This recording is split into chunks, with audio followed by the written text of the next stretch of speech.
Thank you. Good morning, everyone. I actually asked for Shohei Ohtani's walk-on music, but they have all that public domain music. Anyway, welcome. We're thrilled to be back at Snap Inc. for the launch of the latest Otis College Report on the creative economy. Today's event is being live streamed on our Otis College YouTube channel, and a recording will be available this afternoon. On your program, you'll find a QR code, which you can use later to submit questions to the speakers in today's program. I'd like to begin by thanking our presenting sponsor, the Snap Foundation, for their generous support and commitment to strengthening California's creative economy. Give it up for them.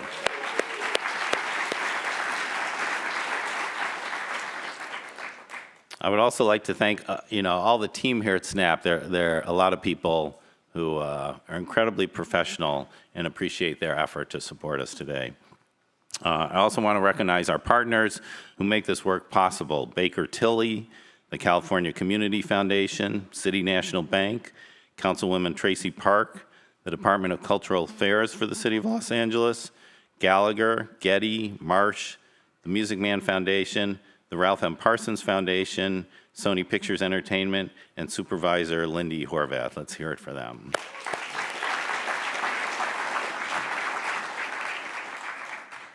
We're also happy to welcome board members of the Otis College Board of Trustees and governors. For 2 decades, the Otis College Report on the Creative Economy has helped define how creative industries support California's economy and the state's global leadership. This year's findings point to a moment of real transition. Over the past year, the state's creative economy has contracted, especially in the area of film, TV, and media. However, at the same time, wages have risen while the number of creative professionals have increased. At Otis College, we see opportunities for our graduates in these increasingly well-compensated creative jobs. California still accounts for nearly 1 in 5 creative jobs in the United States. So while the landscape is shifting in favor of the sort of higher-paying jobs, the creative economy remains a powerful pathway to opportunity. This year, we'll also examine the role of artificial intelligence in creative industries. The findings tell a very nuanced story, more so than the headlines. A broader restructuring within creative industries and shifting market dynamics are shaping the workforce more than AI. Together, these forces point to a creative economy at an inflection point. At Otis College, our role is clear. We prepare artists and designers not just to navigate change, but to lead through it. Because the future of the creative economy depends on the next generation of talent and the systems that support them. In a few minutes, you'll hear from our partners at Westwood Economics Planning Associates, who will walk us through the latest data and insights. But first, I'd like to welcome Joel Arkilos, Executive Director of the Snap Foundation, and Kelly Kagan Law, Board Chair of the Snap Foundation, to share a few words.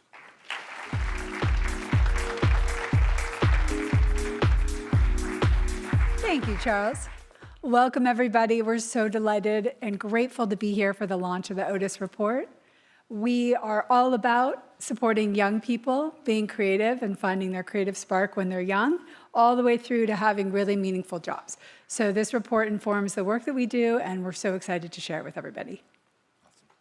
And I'm really grateful and privileged to get to do this work. It's wonderful to see so many familiar faces in the crowd here, all the nonprofits and artists and folks who make this work possible here in Los Angeles. So thank you for being here.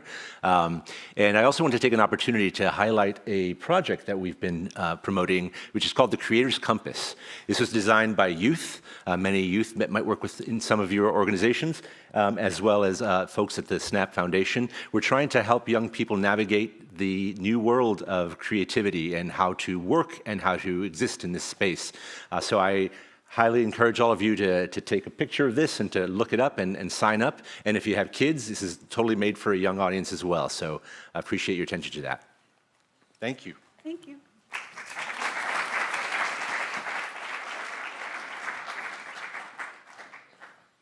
Thank you, Kelly and Joel. You may recognize them from last year.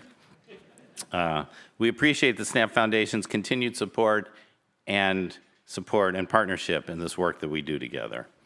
I would now like to welcome Patrick Adler and Tanner Osmond, founding partners of Westwood Economics and Planning Associates, to share their latest research. Thank you to the Westwood team for their continued collaboration and efforts to make this timely data available to the public. Patrick and Tanner.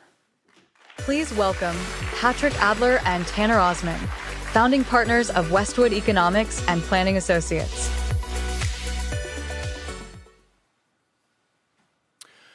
Good morning, everybody. It's our pleasure to be here today.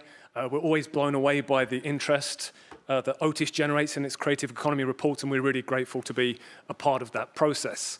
Our presentation today is going to be divided into two parts. I'm going to first provide a quick update about how the creative economy in California has performed over the last year, and then Patrick is going to present the results of our research, which is being released today, about the relationship between AI and the creative economy.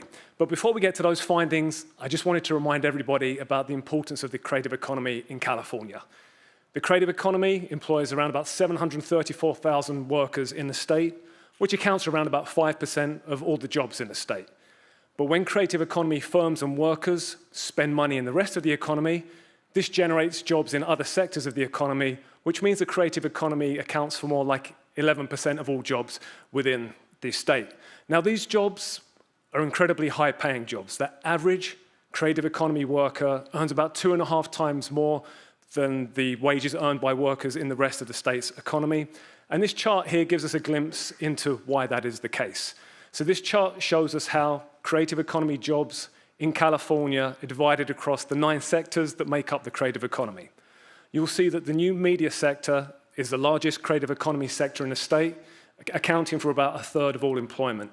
Now, new media includes internet and software companies, as well as social media platforms. And it happens to be a really high-paying sector of the economy, which is part of what is pushing average wages higher across the entire creative economy. Now, the second largest sector in California's creative economy is film and TV, and together, new media and film and TV account for 1 out of every 2 creative economy jobs in California's creative economy. Let's go the other way.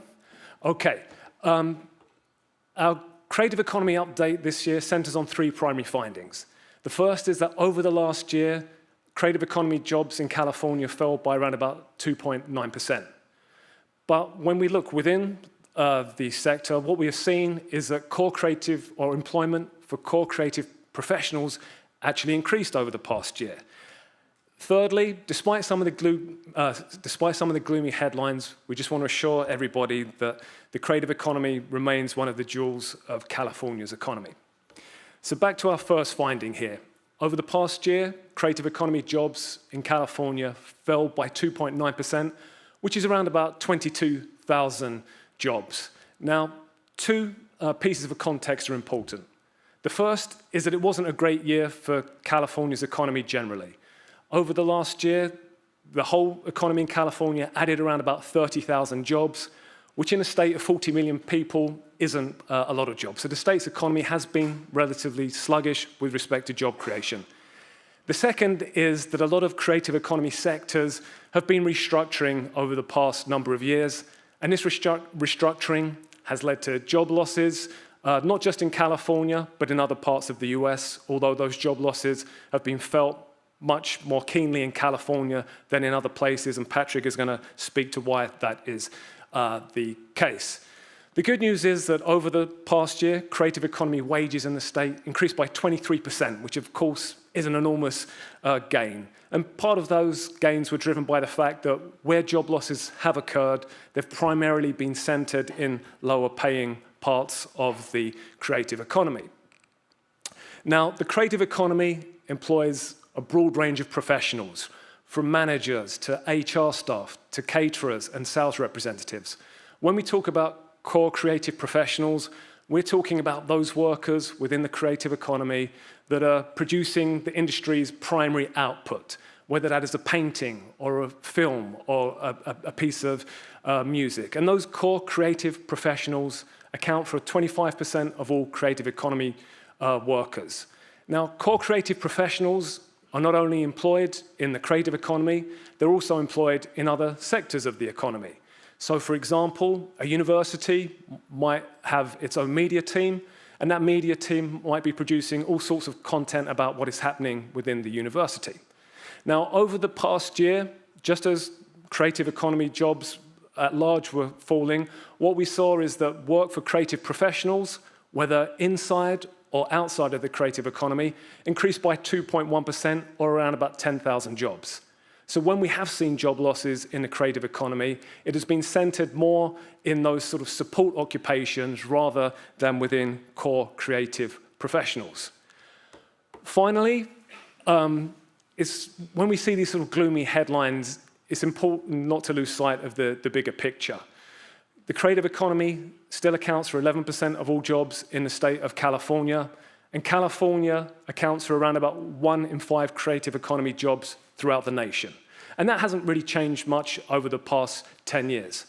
Furthermore, California is a magnet for creative economy wages. If you look at this chart here, what it shows is the 10 states in the US which earn the most amount of money from the creative economy. And what we see is that California workers earn 1/3 of all wages paid to creative economy workers throughout the United States. And no other state is even remotely close to California. So what you see is that California workers earn as much money from the creative economy as all of the workers in New York, Washington, Florida, Texas, and Massachusetts combined. And what this is telling us is that California remains the premier location for the creative economy in the US. It is where the core talent is located, and it is where the industry leadership is located.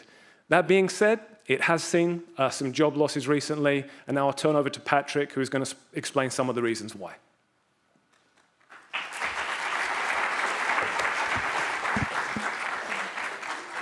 Well, I know that Tanner has you on the edge of your seat for figuring out what's going on in the creative economy, and I'm going to start the presentation by inviting you to inch forward even more. And if you need to do air squats, just remember that you're under the supervision of 2 economists right now. Okay, let's get going.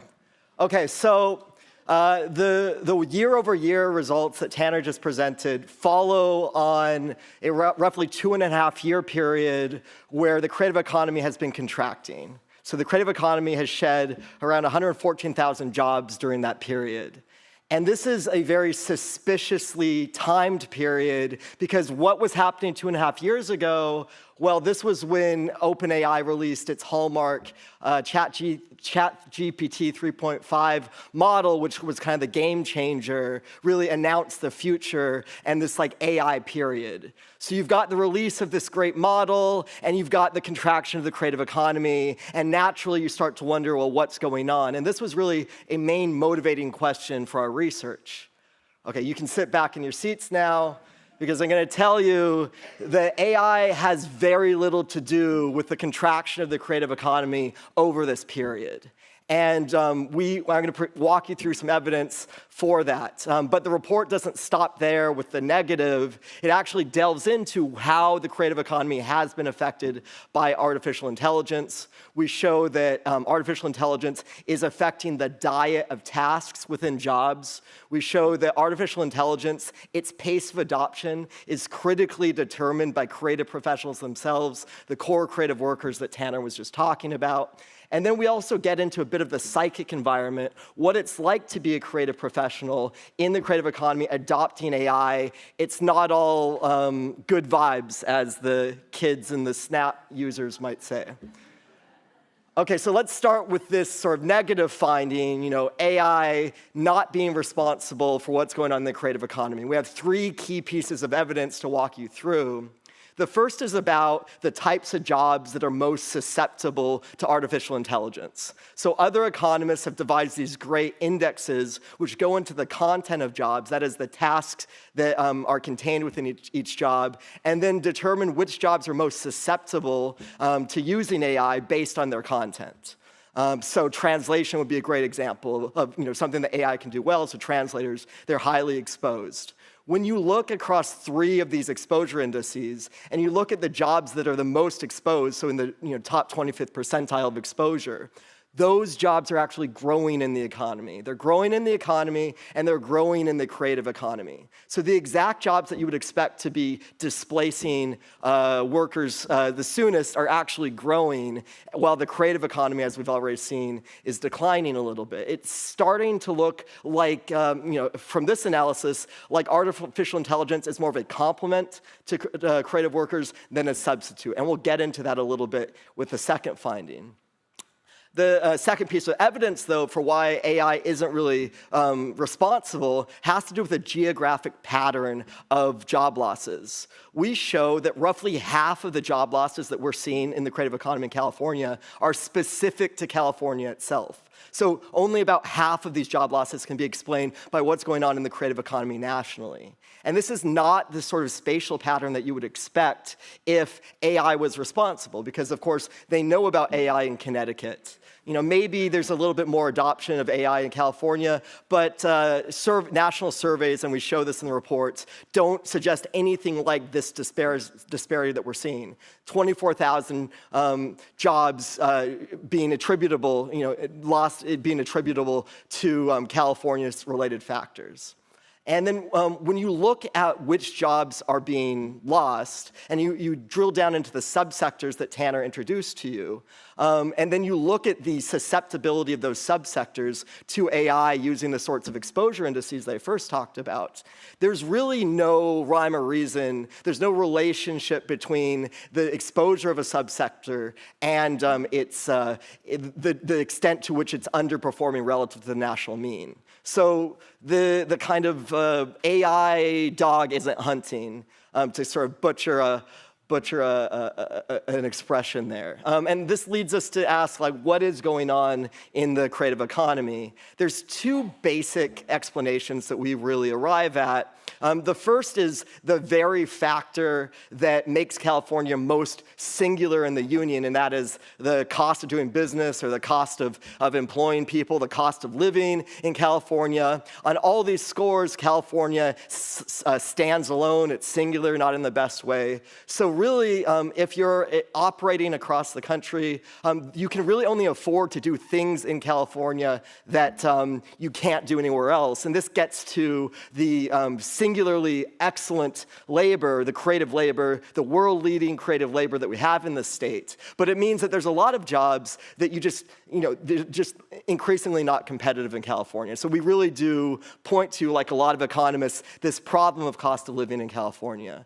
But then within the creative economy, you have all these structural adjustments, all these changes. We've talked about peak TV a lot in past reports, recovering from peak TV and peak film production in entertainment, move to a digital advertising model in traditional publishing and advertising, and then, of course, this trade war, these trade shocks that are happening in the fashion industry and creative goods production. All of these things compound, they layer onto each other, and they're specifically felt in California. So this is where we leave that story. But let's turn to the more material story of what is actually going on in the creative economy, or with respect to AI. And we start with we call this report creative disruption, not creative destruction, because we've just seen that workers aren't being displaced, but tasks are being displaced. The diet of tasks within a creative occupation is changing. And you see three types of tasks. You see a lot of tasks, and we're using here the example of film editors. Film editors were a test case for us in the study. If you look at the workflow for film editors, there's a bunch of tasks like transcription that AI does really well with. AI does transcription really well. So, we talked to film editors, and they used to spend hours of their day trying to figure out what the actor is saying. And, AI can do this, and they can correct this. So this frees up a lot of time.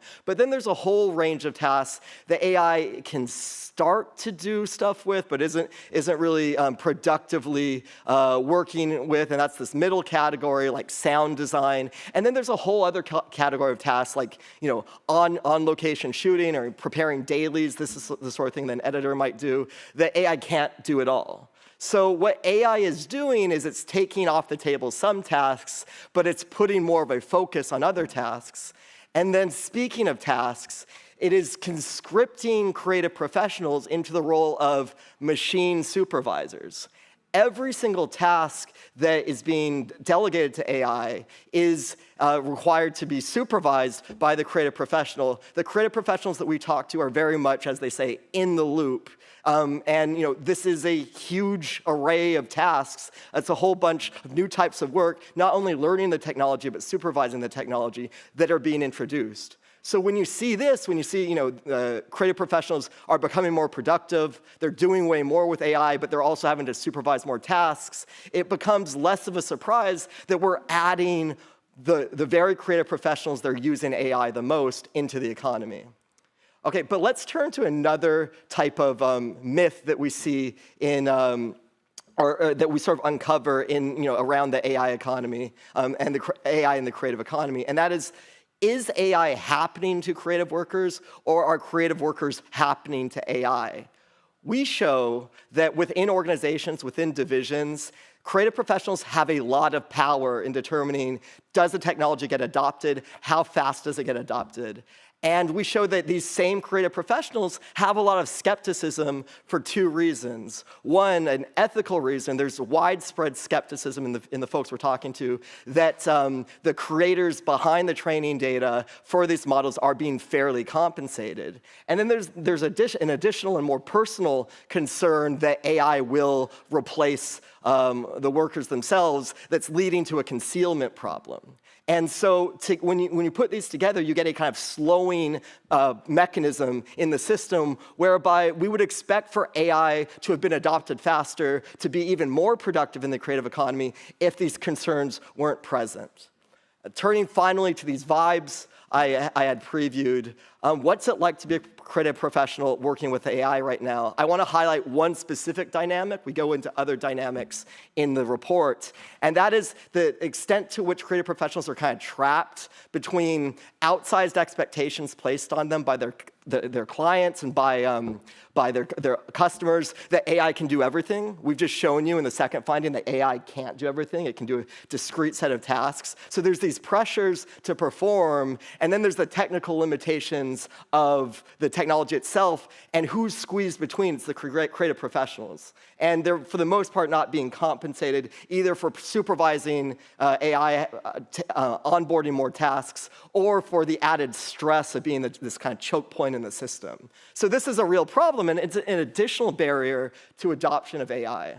Okay, so where does this leave us? We're very early in the history of AI adoption in the creative economy, and there's an old saying in the AI community that these models are the worst they'll ever be. So there's more adoption ahead of us. There's different types of employment effects ahead of us. What we want to train policymakers' attentions on, and the attention of corporations as well, is first of all that there's much less of a dilemma, like, do we use machines or do we use humans for a certain task than is conventionally assumed? The dilemma is much more, how do we win the trust of creative professionals so that they can use these technologies and get the most out of them? That's the big challenge here. And that's the challenge that policymakers and corporations really need to solve for. But then on the other hand, especially if you're a workforce development professional, you need to stop thinking about AI as something that's coming for your workforce. Start to think of it as a tool that you need to train your workforce with,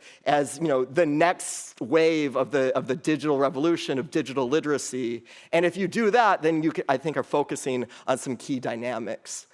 So we're going to be tracking this. We hope to be able to share more insights about these ongoing trends with you in the future. But let's hear from the experts now, and thank you for your patience.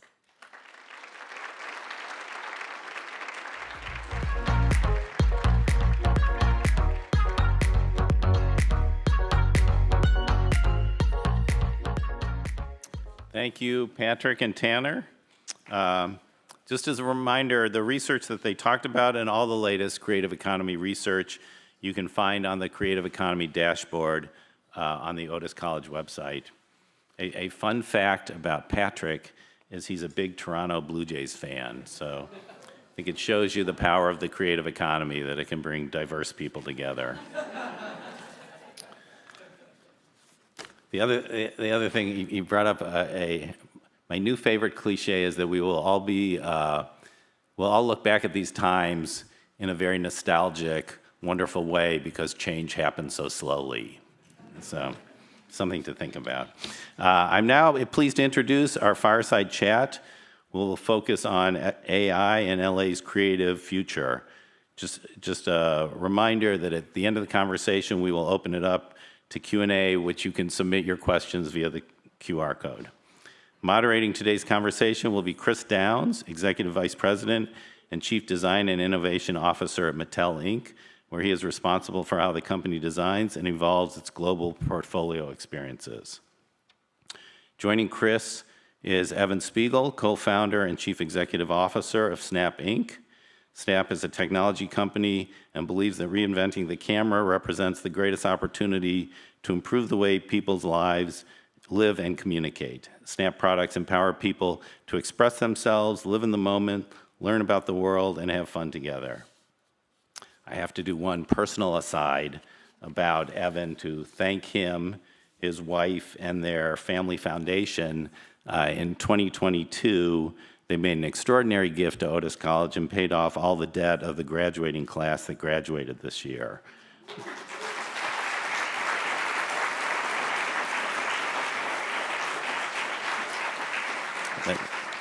They graduated in 2022. That gift didn't just ease the graduates. There were 249 graduates, but also their families' financial burdens, created opportunity and confidence and momentum at a very pivotal point for these young artists and designers. I have two quotes. One graduate shared with me, quote, "The investment went beyond a single moment, contributing to my confidence and growth as I began my career." And another said, "It gave me the freedom to re-enroll in school, to become a teacher, and show students that art is a real and valid career path." So it just reminds you of everyone's ability to support creative talent and strengthen our creative economy. Back to my original program. And the third speaker is Refik Anadol, an artist and co-founder of Refik Anadol Studios and Dataland. Refik is an internationally renowned media artist, director, and pioneer in the aesthetics of data and machine intelligence. He is the director and co-founder of Refik Anadol Studio in Los Angeles and teaches at UCLA's Department of Design Media Arts, where he obtained his MFA. Dataland is the world's first museum of AI arts that will debut later this spring in downtown LA. So please join me in welcoming Chris, Evan, and Refik.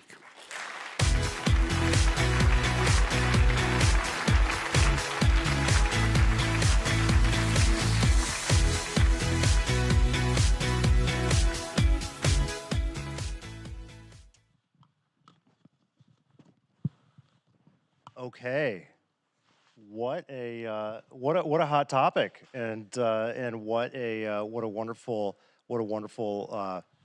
kind of host of interesting perspectives. I get to make toys every day, but this is probably the highlight of the week, being able to talk to you experts. And I think we're going to jump right into kind of the first question around AI dominating all of the conversations. We've seen it on the screen.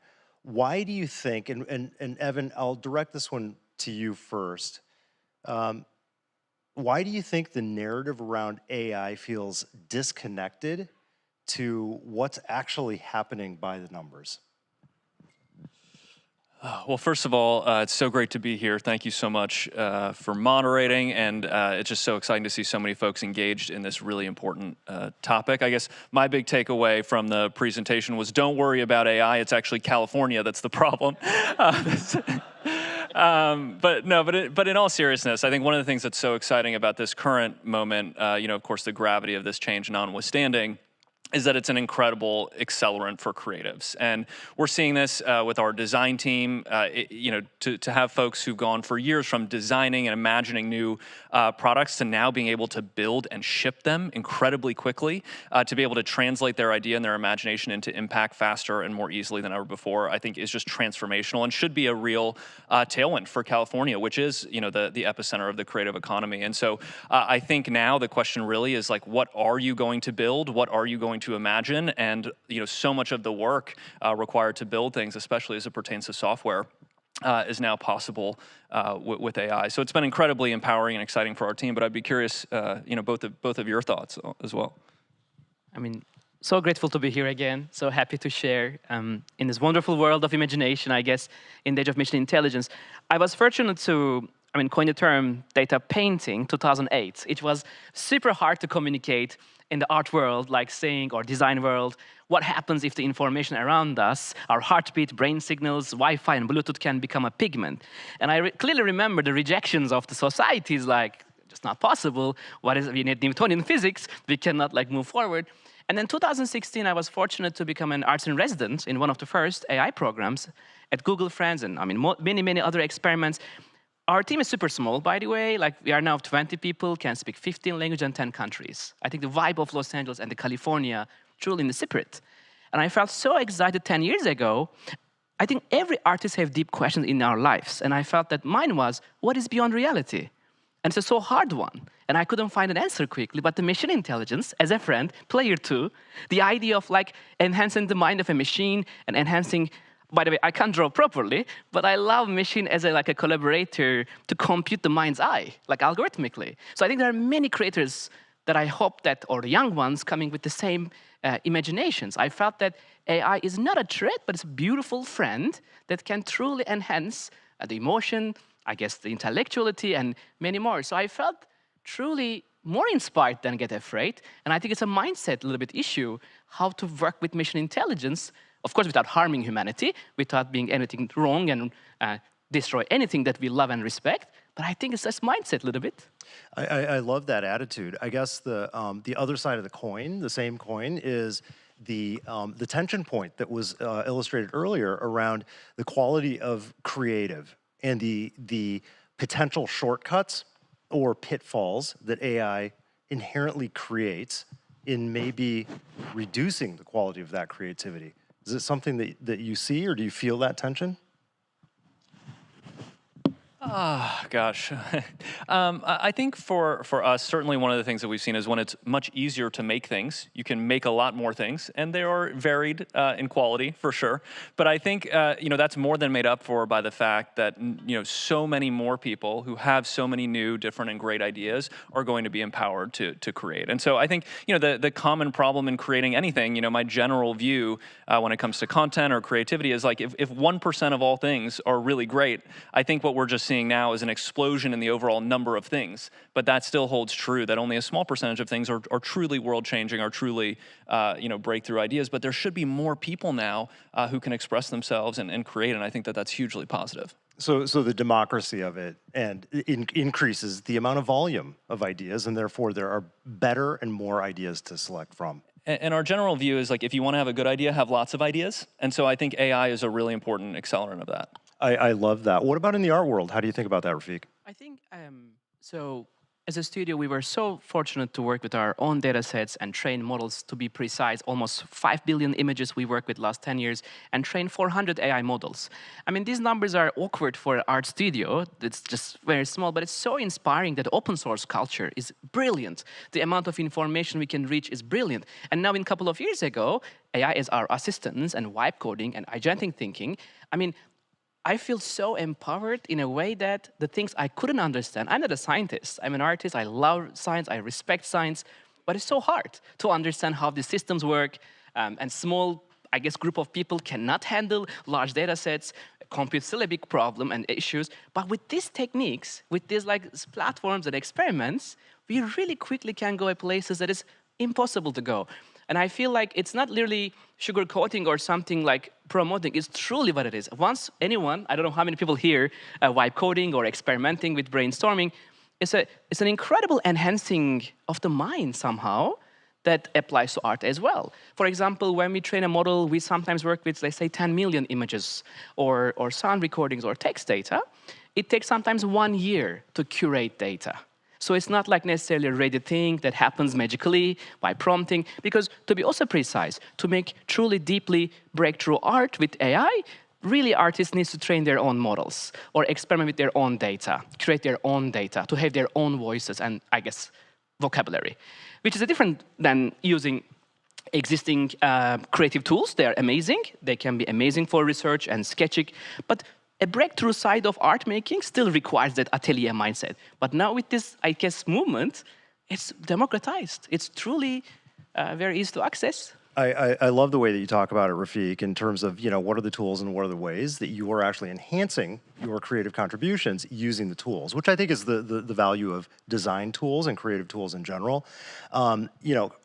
Thinking about the users and the humanity behind it, one of the things that the report did talk about is a tension of users, employees, and I'll ask you, Evan, about Snap, kind of hiding, masking the usage maybe, or even just operating a little bit shy about how they're getting the results they're getting if they are using AI. What do you think about that? Is that something you're seeing? I think we saw that in the early days, maybe of ChatGPT, people deleting the double dash, trying to pass something off as their own. But I think one of the things that's been really important from a leadership perspective, especially, is role modeling the use of these tools. And I think it's so important. We want to really drive aggressive adoption of AI tools. We think it's an incredible way to build things, to brainstorm, to try new ideas. And so it's so important that leaders themselves are embracing these tools so that folks aren't, embarrassed to be getting work done in this way. So I think, role modeling, showing people lots of examples. I mean, I think in the early days, it wasn't totally clear what these tools were capable of. Now, almost every time we have an all-hands meeting with our company, we're just showing examples of the way that agents are changing work here at Snap, making people's jobs more fun, reducing some of these repetitive tasks. So I think while we saw a little bit of that in the beginning, I think now folks are really excited to share, the latest thing that they've built or created with AI. I think that it may be different at a tech company than it is a kind of physical goods company like Mattel, although we're seeing similar, we're seeing kind of a similar employee response. I do think that, certainly for kind of the listeners out there, one of the highlights that I would love to underscore and bold that you're bringing up is modeling from the top, normalizing it and saying it's not just okay, but it's expected. It's a tool, just like turning the lights on is a tool to do something, and you can get better results when you do it. That does take the stigma out of it. I will say that we still see pockets where there's a certain amount of angst, and not that it's being hidden, but maybe it's more being ignored, at least for right now. What about in the art world, Refik? So I had the chance to be on, I was mentioning 60 Minutes CBS. That's truly when I felt that our work on a TV that I don't know that's watched so much and amazing to get this beautiful response. It's the first time I felt that not as a major number, but a group of people start talking on the social media under the post of the news. So people come and say, AI slope, it is that. And then suddenly another person come, no, it is pencil slope. And then they start having these discussions. It's the first time I guess my bubble is completely productive, happy, tech forward, breakthrough minds. I think it's all about that, I guess, world. But I just want to be also, your mention so important, being an example is so important. In our work, we always share how AI works. For example, our MoMA installation received 3 million people, which was the largest audience in the 200 years of the museum. And it was a moment that we realized the more we demystify the system, because in our work, system is the artwork. It's not the final piece, the system as a whole thing, which is a living painting, living sculptures. But the more we explain the public, and the more people learn where data comes from, we learn that the more connection happen. The honesty, the openness, the clarity, I think made people, okay, this allows me to dream, go to a flow state. And that's one of the reasons we push forward with my partner Efsun. Okay, there is only not so many museums in the world at the moment understanding this moment. Grateful to be at MoMA, Guggenheim, Pompidou, but there is only really a handful of museums understanding, but what about the whole world? So that's one of the reasons we decided to also open our foundation to support education and learning, but also open an AI museum here in Los Angeles to be sure that we show good examples as much as we can. I do love that. I think to kind of address a tension point that a lot of creators come up against, particularly those dealing with intellectual property and kind of asset creation, concerns around authorship, attribution, IP development, protection, ownership. These are all like real tensions. Like how do you think about that from a Snap point of view? We're pretty used to our ideas getting ripped off. So, no, I think first of all, I think ownership is incredibly important. It is important that these systems in particular are not reproducing copyrighted work. I think that's something we think a lot about in terms of the AI-driven experiences that we build, that we create. And obviously, this is very new technology, and so the legal framework is evolving quite rapidly. But I do think, as artists ourselves, we think a lot about how to respect and protect copyrighted works. And so I do think making sure that work isn't being reproduced by our AI tools is important. Is this an issue in the work that you do, Refik? I think in a very interesting way. So when receive question like, is AI replacing you or something, I say like there are a handful of people really stealing our work and acting like, there are also like, the thing is in somehow art world, there are things that are interestingly controversial, I would say, when it comes to authentic work making with technology, open source culture. But I think what I felt really interesting, when the large language models arrive, I love nature so much. As an artist like Monet, inspired from the water lilies, I'm obsessed with nature. I hope it's the most important thing we have. It's the most, I hope, intelligent thing we have. I think nature is a form of AI we just couldn't discover yet. And I hope that, so we create this AI model called Large Nature Model with permission from Smithsonian, Natural History Museums. We receive 500 million images. And I felt that if we start from the nature for the creative world, because everyone is, of course, want to be sure that there is no other artist work in that latent space, which is a space where machine learning algorithms store the data. We thought that what happens if with the permission we start a new base, that people can bring their own archives. For example, I love doing things before talking too much, and we brought our 10 years of work into the model and let the machine dream worlds.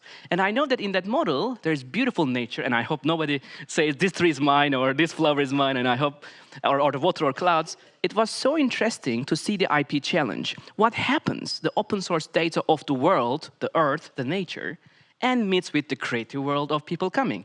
Now, the challenge left is compute. Where to find compute for artists? Where do they go to train their models? So I think if we can, I think California is the place to solve these problems. And I felt that if we can solve this problem honestly and openly, and every creator can bring their own world, and there's a base of nature, I feel like it will solve a significant problem. I feel like Refik just dropped a major insight, which is AI is kind of the perfect example of biomimicry. I mean, wow, there we go. Are you seeing other artists kind of pick it up and use it? Maybe not exactly the way, but you're forging a new frontier. Are others following? Absolutely, many more. I mean, I'm also teaching last 10 years, and we started a vibe coding class. Oh my God, the responses, the joy in the class, the speed of innovation, how they like bring, by the way, always what I say, we have to remember our heroes, mentors, and teachers. The challenge of AI may be losing the reference culture. But if we respect where the information, where the heroes and the mentors comes from, I do not believe we have a problem, which is academia. It's built on respect and response and reference culture. For example, when we work with Gaudi's data, Mozart data, Rumi's data, we honor their life in a way that machine can help us. So this is exactly what I'm seeing in the students. They love this type of thinking. Go back to the art history, find Saul Levitt's work, Van Gogh work, and try to think like them through the mind of a machine and compute the algorithms. It's so joyful and respectful. Deep thoughts, and I mean, look, I think we're gonna be touching on a lot of philosophical things and practical things. I would love to jump over to some practicalities, and we talk about the California economy and the role that it plays in the world and in the United States, and thinking about regional competitiveness and LA being a hub, remaining a hub, dominant hub of creativity in the creative economy, despite the challenges. I am curious, what do we have to do? What is the siren call that we have to do as leaders, operators, contributors, and consumers in this creative capital space to ensure that we're contributing effectively and leveraging effectively this AI-driven world? How do we keep LA creativity healthy? Ooh, we got this small problem called cost of living here in California. Big problem. And I actually do think that AI is really well positioned to help us solve this problem. I think, you look at things like healthcare costs, for example, in California, which have exploded. 15–20% of healthcare costs are administrative costs. Those are things that AI could help reduce. You look at housing here in California. It's incredibly difficult to build housing, incredibly difficult to get through the permit process, inspections, et cetera. That's something that AI could really meaningfully accelerate. And so I think if we're very thoughtful about using these tools to help solve some of the biggest problems here in California, I think the first and foremost being cost of living and specifically housing, I think we can demonstrate the way that AI can make a hugely positive impact on a broad swath of society and also mitigate, I think, a lot of the fear that people have about artificial intelligence. So I think we very quickly need to use these tools to solve real problems that Californians are facing. If we can do that, we can continue to be a leader, not only in the creative economy, but in the economy, at large. The healthcare example is one that probably everybody can relate to directly, and goes, it's a callback to what we heard earlier: AI replacing tasks and not workers directly. It does have implications about kind of how our workers are trained and what those roles in the future might look like. But kind of on that point, how do we think about readiness? How do we think about anticipating or observing what those new roles might look like, and what crucial skills are we starting to observe that we want to make sure our outbound students that are entering into the work world and our new hires actually have? I mean, how are you thinking about that from a recruitment, from a talent, and from a skill point of view? Well, I do think education in general is one of the biggest risks we're facing here in California. One of the things that's so great about art school, about Otis, for example, is that people are used to making things. They're creating things every day, and I think that that's unbelievably important. But that's not the education experience that most Californians have. Most Californians have an individualized experience where they're memorizing information, they're memorizing the answers to problems that have already been solved, and they're regurgitating them on a test, and again being graded on their individual performance. And that is night and day different than what happens when you enter the workforce. You have to solve problems that have not been solved yet. You have to work together with other people who are different than you to solve those problems. And so that empathy and ability to work across totally different types of people and in different environments becomes incredibly important, and then you're graded on your success as a team. And so I think we are at the beginning of what needs to be a massive change in education, and of course the adoption and understanding about how to use AI tools. And I think all of this is happening in a moment where what I'm seeing is that educators, in many cases, are pushing away against technology, right? They want to get technology out of the classroom. And so I think we have just we are taking on an enormous amount of risk in our education system today by not embracing the change that needs to happen in terms of, building building empathy and building the ability to relate to other people, evaluating people in terms of a team-based environment, and then working on hard problems that haven't been solved yet, and doing that all with technology. So I think that's a really big change from the way our education system works today. I certainly don't think that change is impossible, but that's a big task ahead. I do have a quick follow-up on that, because we were talking about it a little bit kind of behind the scenes as fellow parents. Who we recognize the natural tension of social media and technology and the role that it plays both in raising children as well as in early academia. How do you, if you're an educator in this day and age, how do you throttle it to make sure that the good is getting good and the bad is avoided? Well, I think it's all about building, a real understanding of the benefits and risks of technology, and then cultivating a healthy and balanced relationship. Technology is such an important way for us to stay in touch with our friends, for example, which has a hugely positive benefit on mental health and well-being. It can help us create totally new things with tools like artificial intelligence. At the same time, I think it can be overused, right, or misused. And so I think, we really have to help young people especially understand the benefits and risks of these tools, and then build that balance. It might be, appropriate to go play soccer after school, and then when you go back home, you want to stay in touch with your friends and check in, you can use your phone to do that. And I think just building that balance and healthy relationship with technology is so important. And Refik, as you're thinking about kind of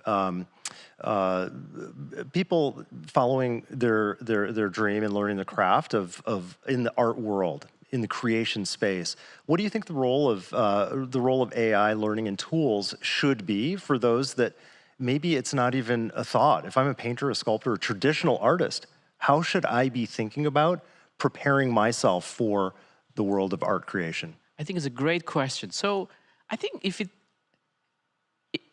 think about AI can be anything and everything, I think it has to be for anyone and everyone, right? This mathematical thinking, I felt that inclusively brings everyone together in certain conditions. If we can achieve this, I think the future, I feel, is purely human-machine collaboration. And doing it truly 50% human, 50% machine, and doing it ethically from heart, that truly feeling that connection, I feel like for many creative friends, design, architecture, cinema, music, I mean, the city of Los Angeles is a breakthrough city. The California is a breakthrough state.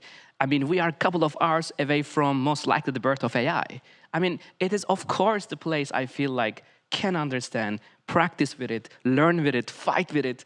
I mean, like first of all, I think art is always like, we are sometimes the alarm mechanism of humanity. We love to think and work very early and try to understand things, make art with it, tell the world. I feel like it doesn't change, really. And maybe 100 years later, when an artist feels connected to some form of imagination, now it's the same actually world. So I feel like, I was always saying, we found the fire as humanity. We cook with it, create communities, and we create and destroy also each other. So I would like to say it's this beautiful time to really see the most brightest parts of this technology. It's a mirror for humanity. I feel like we just have to show our best. Oh, I mean, it's poetic, and I really do hope, I mean, look, like and subscribe, share, because this point of optimism, I think, is really, really important. It's really important because, by the way, we're in a transition moment. It's kind of confusing out there. It's tough. There's a lot of fear, uncertainty, all of it. Okay, so I see 1 minute on the clock. We are going to end this section in a moment, but before we do, I feel like we already got some really good closing thoughts, but I am going to ask, as we close this portion of the conversation, and we consider what the future of AI is going to look like for creatives and for creative industries, what words of wisdom or advice might you have for folks out there? And there are a lot of folks. There are folks that are running companies. There are folks that are preparing for graduation. There are folks that are just kind of experimenting or observing or avoiding. What's your advice?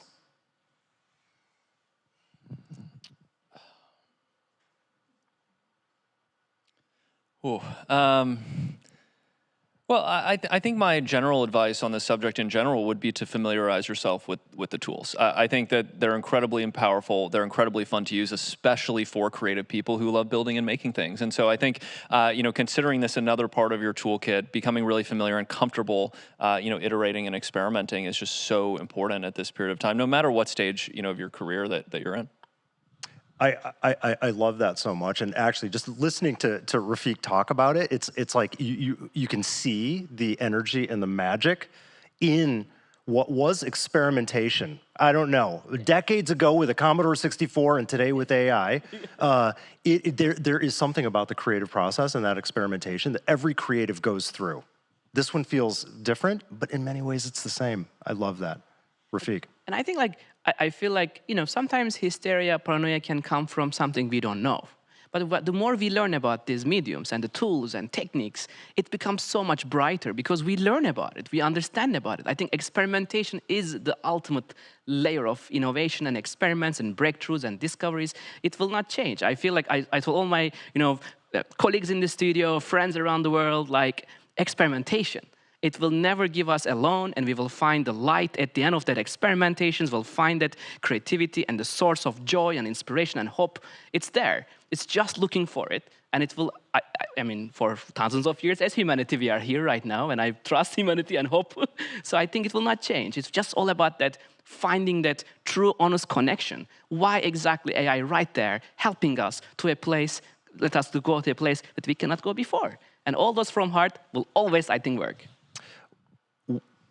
I just want to say I'm so inspired by Refik's trust in humanity. I mean, I'm like, I know. everything's going to be okay. You know, Everything is, and look, I mean, thank you both, because I think that from two different lenses, Snapchat lenses, similar points of view around experimentation and optimism. Really love the expertise and the wisdom coming through, and thank you both for this awesome fireside chat. And I think we're on to the next section of the show. Thanks so much. Thank you very much.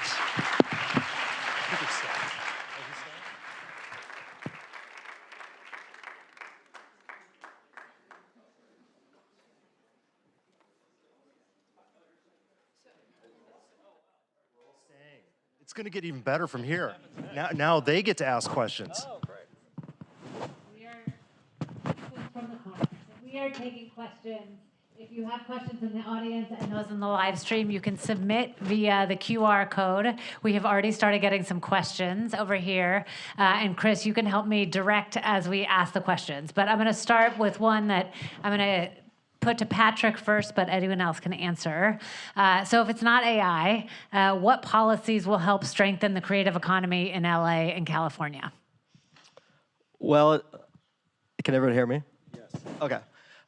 It's really hard to buy a house in California, and it's really hard to build houses in California. And we've known this for quite a long time, and the problem still is very slowly getting better. So this is what really sets our state apart in a bad way from the rest of the economy, and we need to start being serious about it. Others? Okay. So you all touched on this a little bit, but the workforce is becoming more skill-driven and specialized. What should students learn today that wasn't as important as it was 5 years ago? And Evan, you talked a little bit about it, but any specific skills and strategies that students should take on today? I mean, I'll build a little bit on just the points that were already made. I do think that experimentation plays a role. It's critical during any kind of change and inflection. We're dealing with that right now. What we know today, in terms of tools, technology, even usage in the workforce or on your own, is that it's changing so dramatically that that 4 weeks ago it looked and it felt different, and 4 weeks from now it will look and feel different. So I do think that having flexibility and elasticity as you move into that experimentation phase, understanding very clearly, certainly if you're in the world of industry, what value you're extracting from any given tool. And by the way, that could be 3D printing, it could be, you know, typing on a word processor, boy, that's old, or AI. I think we're all trying to do better faster, and that is the point of view that you should have in evaluating any instrument or tool. I think what I was seeing, a very recent research, metacognition is a kind of a form of thinking mindset that I think allows many people, like I may sound too positive, but actually I'm not like a positive thinker or visual thinker. It's about this, like the metacognition that allows you, I think, to really see those technologies and techniques and systems. I feel like the new generation who have a capacity of metacognition, who can understand what these systems can quickly alter their perceptions, are the ones most likely really goes quick on learning the programming, the design culture. I mean, agentic coding means that they can learn probably in 5 minutes how to create a login systems and databases. It's literally like all these borders and barriers who have been taking like small groups of people are kind of disappeared. While there's still a challenge of where the art goes, where the design goes, where the gallery, where the museum goes. They are still the same challenges, but I think speed of creativity with metacognition and eventually flow state of creativity, I think they are correlating a lot of similarities.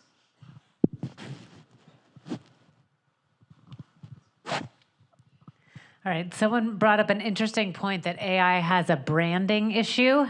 I view AI as a branding technique for language models. Could rebranding LM to relieve some of the AI concerns help? Is it a branding issue?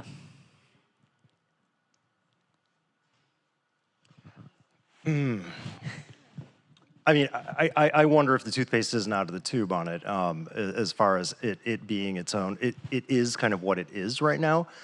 That said, I just kind of thinking about this in real time, I do believe that oftentimes the value in something can get obscured. If you're out on AI, then you're probably out on a lot of other values that already surround you and that you're already engaged with, because AI to you means something very specific. So I think that as practitioners that maybe are branding products or solutions, talking about the benefits instead of AI being the headline, I think is probably important to create clarity and to reinforce the value that is actually created. Well, I think from my perspective, to be clear, like I don't think it's a branding issue. I think it's a real issue. I think it's going to be a major issue for our economy. I think that there's a huge amount of change that's coming. And I think one of the reasons why there's so much negativity around AI is that it doesn't seem like we have a plan as a society to deal with the extent of that change. And so I think one of the things that we can do to really instill trust, one of the things that I think the technology industry in particular needs to do is to really clearly outline that plan for adapting through this period of time. I mean, I think U.S. workers are very familiar with what happened with automation in our factories, right? Our factories went from employing thousands of people to being lights off, employing 3 people and a bunch of robots. And I think, you know, American workers aren't dumb. They watched that transition happen, and they are seeing that happen in the knowledge economy now. And so I think we should be upfront that there are going to be challenges in terms of this transition. I think we need to be proactive in managing this transition and helping people build the skills necessary to be successful through, you know, what is going to be a massive transformation. But the United States, unlike many countries, is very, very well positioned to adapt through this period of time. So I think we need to be more clear that this is an opportunity. We should treat it as an opportunity. And I think the more that we can articulate, both in terms of our government, but also as business leaders, the challenges and the path forward, I think we can build more trust. So here's a comment that will lead to a question. Someone shared, Refik, as you were talking, I had flashbacks of the excitement and joy I felt experimenting with my first Mac computer. And then someone asked the question, as a creative, what advice do you give to maintain your individual voice and vision while working with AI tools? And frankly, any can answer this question. I think the best way of protecting style or the voice or the vocabulary is, I think, still the same. Authenticity will come from experimentation, finding a new language of communication. I don't think we can just do it by current techniques, how we inference with the AI models. Meaning, like at the moment, we are learning just typing and using our language as input for the machines. But my inner voice says we have to go somewhere else very quickly. And first of all, I call this new medium not AR, not VR, not XR, because I feel like it's a reality that's constantly created. A term I feel like a generative reality. I don't know if it makes sense, because it feels like we can smell, we can touch, we can taste, we can eventually have long conversations that are, for anyone, unique. I feel like if the new type of imagination has to arrive through authentic ways that are unique for each individual creative, I think they will eventually need to find a new inferencing techniques. Again, at Dataland, in our AI museum, that's exactly what we want to experiment, to find a way, how can we connect with machine intelligence in a way that is more beyond just beautiful words or sentences? Where can we go beyond that creates new outcomes that are impossible as our human intellect, but there are maybe ways to see and feel and connect. So I feel like that's exactly where the new creative world may have a lot of breakthroughs. So another questioner asked, research shows that 30 to 40% of company time is coordination and collaboration. How do you see AI coordination changing how people work together?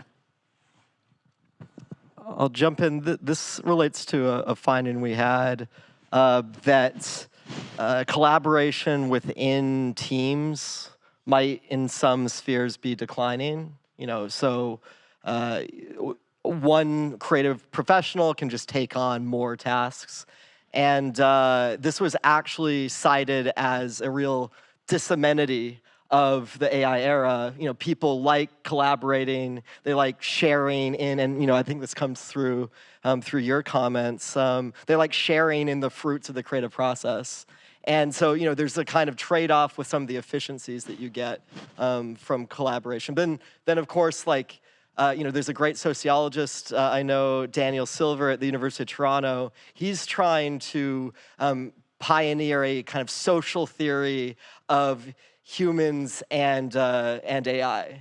So there's a sociology between humans. How do you describe the relationships between machines and humans? And I look forward to sort of understanding that a lot. I think it's a bold new frontier for social science. Evan, this is a question for you. How do you think Snapchat would have been different if you had AI technology back in 2011? Well, one of the major constraining factors on our growth in the early days was, the amount of code we could write with a, really small. I think there was about 4 of us working on the business in the early days. And I think what's so exciting about Snapchat, not just in 2011, but today, we're up against huge competitors like Meta and Google, who have infinitely more resources. And AI is radically transforming our ability to compete. I mean, now with way more limited resources, a much smaller number of people, we can build things way faster, way more effectively. And so I think it's a massive force multiplier for us. It may in some ways be a bit of an equalizer, but in terms of small companies against larger companies. And so I think it's going to be really exciting to see the way the competitive landscape shifts in the years ahead. It certainly, if it was around 2011, would have made us a lot more competitive. As the tools evolve, so does creativity. Who represents to all of you where creativity is headed, or whose work excites you the most right now? Refik, I'll start with you. Oh, so many amazing artists every single day that I'm seeing. I mean, in the video space, it's really interestingly growing. I felt that in the sound space. But also literature space. I met with a wonderful young artist trying this haiku model making. And I mean, she said not ready to say that she feels ready, but what I felt, the world where what we see, which is amazing, like what people are experimenting with the visual and the sound world, but literature, I didn't expect that some incredible thinking could happen. And the other place in culinary experiments, so we found wonderful minds who have been ready for experiment with taste finding, which is also a different world than probably every day we see. But I met also Hans Ulrich Obrist as one of my mentors, as one of the most probably important curator. He is very ready to bring his 30 years of every single curation to machine learning algorithms to curate these new worlds. So I'm meeting with, simply, people who are trusting their craftsmanships and the world. I found that many of them share amazing experiments with AI in general. I'll give another example, a practical example. Every year Mattel makes over 5,000 new toys a year. So a lot of new toys. Once a year, we do an all-call to the company to say, if you've got ideas, you show them. It's like a 1.5-minute, 90-second presentation, visual dialogue. You can be live, you can be recorded, do your best to sell the idea. It's kind of like QVC internal in El Segundo at Mattel. And the last 2 years, you've seen AI starting to come in. You've also seen people that are not the typical practitioners, industrial designers, engineers, packagers, people that live in the creative space. You got marketers. We had somebody from finance last year. Now we've got like a bunch of people this year pitching ideas. Some of the ideas are outstanding. They wouldn't know how to draw their way out of a paper bag, but they could use AI to communicate those ideas. So there's the democratization. What I will say also, the other edge of that same knife is that there's a little bit of like, wow, what is the identity of a creator if I'm not the one that controls the pencil box and draws the pretty pictures and has the ideas where I can actually express those ideas? It is a very uncomfortable and equally exciting moment, I will say, inside of Mattel, and I would guess at a lot of other companies that are starting to use AI. So if you agree with me that economists are part of the creative economy, and maybe you shouldn't, I was really inspired, on the topic of concealment. I was inspired by Josh Gans and Avi Goldhar. They wrote this great paper that influenced our thinking in this project, and they just said, usually you acknowledge your research assistants at the beginning of a paper, and they just acknowledged all the AI agents they worked with. They were just very transparent about it, and that's very inspiring when senior economists, and this goes to what you were saying, Evan, are modeling use and kind of legitimizing these technologies. It was inspiring to us, freed us up to use these tools more, and I hope that the rest of the profession really follows suit. Sounds like even economists can make toys now, too, which is going to be great. Let's do it. Heaven help us. Come on.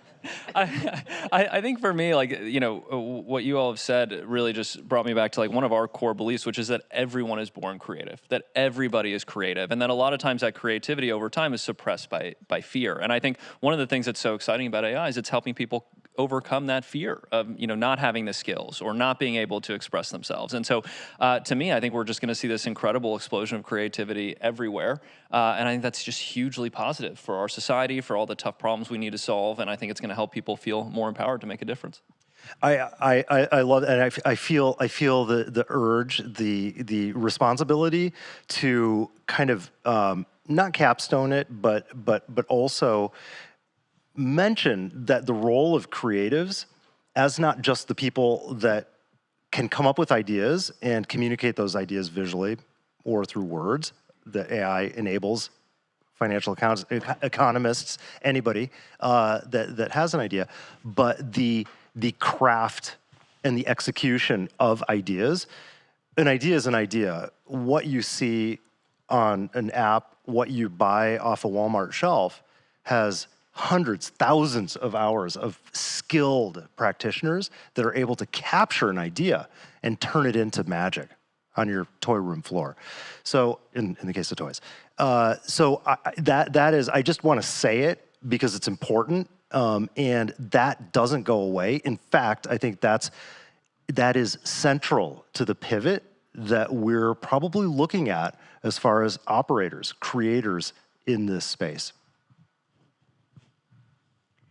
I was going to ask one last question, but you all just shared it. Where is your source of optimism as we continue on this path? Refik is ready. I mean, again, I'm not a visual thinker, positive thinker. I just want to bring these beautiful feelings for many reasons. But I think my source is people called Yavanava. They are from Amazonia, Brazil, Acre. A beautiful family of 1,000 people. 5 years ago, I had the most grateful time of my life, live in the forest with them. And they teach us how to be a human in the nature without any technology we have, but their technology. They can only 17 people can speak their language. It was a powerful moment for me and my wife, Efsun, that we spent significant time. And they teach us so much about how beautiful life through their eyes. And for a creative economy, maybe input, the chief, because I love Chief's attention and beauty and love to life, his peace to us. And he said, for us, nature is AI. We are happy with it. We learn about it. We can be the voice of nature. We can be the voice of the birds. We can be the voice of rain and the weather and the wind. His wisdom taught me so much about what we are, who we are, and where we are going. And by the way, his dream was to have his own museum and culture space to protect his language, which two technologies we somehow rejected, one blockchain, one AI. Together, young Yavanava artists allow us to train a model. They wanted, by the way, just to be sure, not me. Yavanava people, indigenous people of 1,000 people asked to use AI. Give 12 paintings called Knis, train a model, sell the artwork openly, transparently, and we raised $3 million and built the first museum and the culture space in Amazonia. That's where this comes from.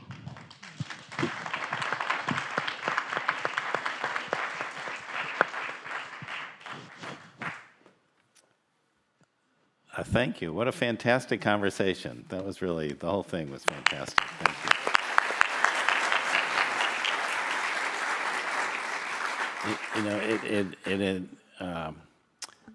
One of the things that inspire me is at Otis College, we have a very creative, very diverse student body that we prepare to succeed in the creative economy. And that mission attracts very inspired people. So you, sitting in the audience, and the four of you on the stage, are, I feel all sort of attracted to that creative mission, and I'm very thankful for that.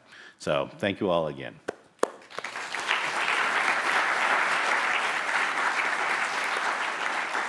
I also want to thank, I thanked all the staff at SNAP. I also want to thank the Otis staff who helped prepare for this event, specifically Lawrence Aldava and his marketing and communications team.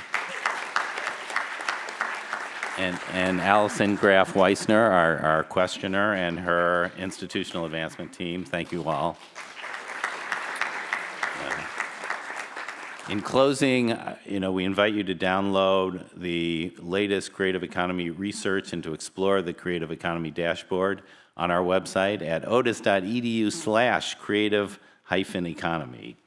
We also hope you'll join us on May 16th on our campus in Westchester for our O-Launch exhibition weekend. It's a free community event that will showcase the work of our graduating students, both BFAs and MFAs, and culminate in a fantastic fashion show that night. So thank you for coming today. We hope to see you on May 16th. Go online and enjoy the rest of your day. Thank you.